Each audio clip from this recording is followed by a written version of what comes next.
Nama saya Winda Wahyuni, mahasiswi Prodi Manajemen Fakultas Ekonomi Universitas Pamulang.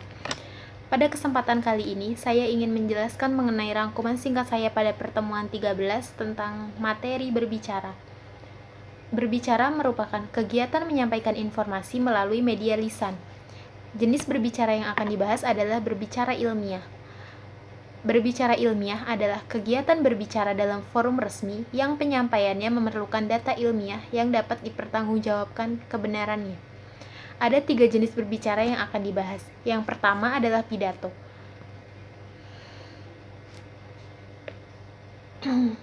Pidato merupakan kegiatan berbicara di depan khalayak ramai dengan tujuan tertentu.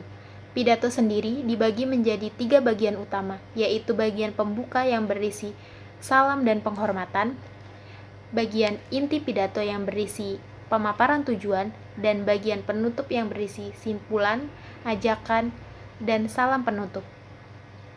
Pembuatan naskah pidato perlu dilakukan untuk menghindari kehilangan ide saat sedang berpidato.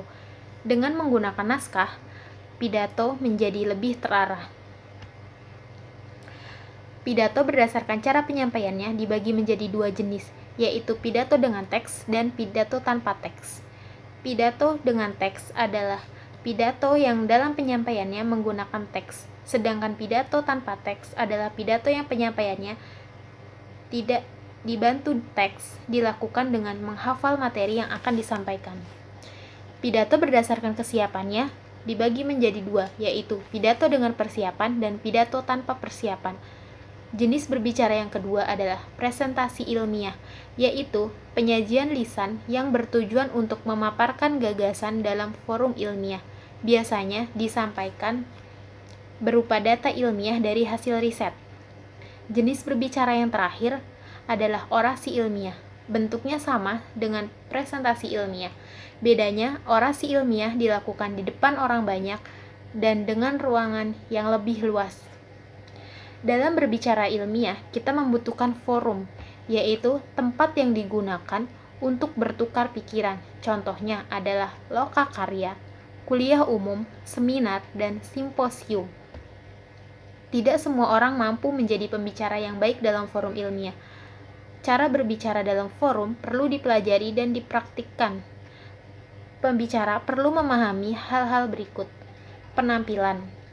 Hendaknya tidak menggunakan penampilan yang aneh, dan gunakan pakaian yang sopan dan rapi agar memudahkan peserta untuk menerima pembicara. Yang kedua, menguasai materi yang akan dibawakan. Untuk menghindari lupa materi, pembicara bisa menggunakan bantuan lembar presentasi dalam bentuk salindia. Yang ketiga, memiliki karakter dan gaya. Gaya penyampaiannya hendaknya tidak menjiplak gaya orang lain. Pembicara harus memahami peserta forum. Pembicara tidak boleh menyinggung unsur sara yang berakibat perpecahan pada masyarakat. Yang kelima, pembicara hendaknya berlaku luas. Pembicara harus memahami intonasi, nada, dan situasi forum. Yang keenam, memiliki selera humor untuk menghindari kejenuhan peserta. Dan yang terakhir, masalah dan solusinya. Contoh masalahnya adalah pemateri harus bisa menguasai suasana dengan cara menarik perhatian peserta. Dan juga, lupa materi saat pemaparannya bisa diatasi dengan bantuan lembar presentasi. Sekian dari saya. Assalamualaikum warahmatullahi wabarakatuh.